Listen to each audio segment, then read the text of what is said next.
that. These are the people to whom Jibreel came to teach them their religion. The angel Gabriel came to sit amongst them and teach them their deen. These are the companions.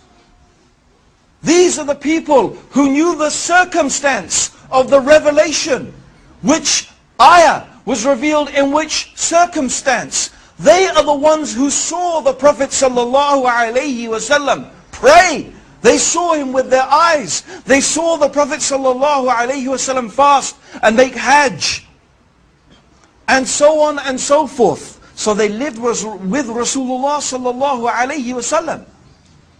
They were his companions. They were eyewitnesses to the events. They would sit and learn directly from Rasulullah ﷺ about the deen.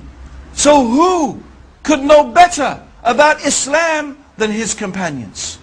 It is absolutely logical that the people who would know best about this religion are the people who studied from the messenger to whom this religion was revealed. This is from aql. This is from logic. Actually, this is also the main reason why when I first became Muslim, I could never become Shia. I could never have become a Shia. Because when I first became Muslim, in fact, at the time, the Iranian Revolution was very strong. And outside the mosque where I now work, which is the main mosque in London, the Regent's Park Mosque, the Central Mosque, every week you used to have the Shia handing out a newspaper, Al-Khayran it was called. And we used to read it avidly. And we used to follow this slogan, no East, no West, Islam is the best, and all that type of stuff. Okay? And you know, Khomeini for many people was a big hero because it seemed as if he had shown to the world that once again we could implement Islam and have an Islamic state as we thought. But so I began to study Shiism and what it was teaching and what it was saying. And the big conflict I came was the attitude of the Shia towards the Sahaba. Now many of you may know, and some of you may not, that the Shia, first of all, they are a very small minority amongst the Muslims. They are only 15%. 85% of Muslims are Sunnis. Walhamdulillah. The Shia only constitute about 15%. So they are a small minority. However, their claim is, amongst the many things that they say, is that the majority of the companions of the Prophet apostatized from Islam after the death of Rasulullah sallallahu alayhi wasallam.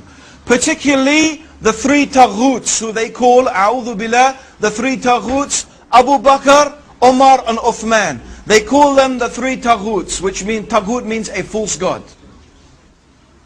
Something that anything that is worshipped besides Allah is a false god. And it could mean an unjust ruler who rules according to other than the guidance of Islam. He is a taghut. So they call them the three taghuts. Because they claim that Abu Bakr and Umar and Ali, may Allah subhanahu wa ta'ala be pleased with them, usurped and deprived Ali of the rightful inheritance of being the successor of Rasulullah sallallahu alayhi wasallam. And of course most of the companions agreed with that, so they also claim that most of the companions apostatized from Islam. But I thought this is incredible. How is it that Allah chose to be the companions of the messenger, a group of people who after his death apostatized from his religion? And these are the people who spent all of their life with Rasulullah sallallahu alayhi wasallam. These are the people who are ready to give and often did give their lives in the service of Islam to protect the Prophet sallallahu alayhi wasallam and to protect the religion that the Prophet preached. How they sacrificed their money and their time and everything for the cause of Allah and His religion. Yet when the messenger dies, they apostatized. It doesn't make any sense. It's illogical. It seems to be a totally irrational proposition. Rather, we believe that the companions are the best of all the human beings after the prophets. And the best of the human beings after the prophets is Abu Bakr. And the best after him is Umar.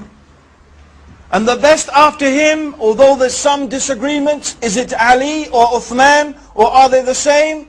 But it will seem that the stronger evidence shows us that it is Uthman ibn Affan and then Ali.